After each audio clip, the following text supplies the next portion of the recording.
കൈവെള്ളയിലെടുത്ത് കൊണ്ടു നടക്കും. ലാഭം ഉണ്ടാവും, കച്ചവടം മെച്ചപ്പെടും എന്നൊക്കെ പറഞ്ഞിട്ട് അത് കൊണ്ടുവെക്കുക, ഇത് കൊണ്ടുവെക്കുക, അവരെ കാണുക. വീട് വെക്കുന്ന സമയത്ത് വികാരിയച്ഛൻ വന്ന് വെഞ്ചരിക്കണം. വേറെ ഒരാൾ അവിടെ പഞ്ചായത്തിൽ പോലും കയറാൻ പാടില്ല. ഇത് നിസ്സാര കാര്യമല്ല. നിന്റെ കുടുംബത്തിൽ നിന്റെ ദൈവത്തിന്റെ കാര്യങ്ങൾ മാത്രമേ കയറാവൂ.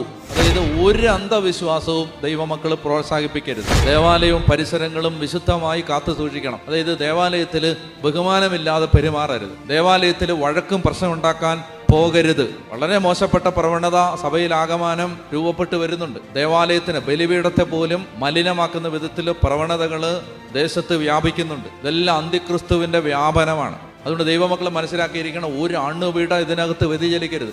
മരിക്കേണ്ടി വന്നാലും എന്നാലും മന്ത്രവാദത്തിന്റെ പുറകെ പോകരുത്. 4 തലമുറയിലേക്ക് ഈ ദുർശക്തി വ്യാപരിക്കും. ആഭിചാരം ചെയ്ത് ആഭിചാരത്തിന്റെ പുറകെ പോയാൽ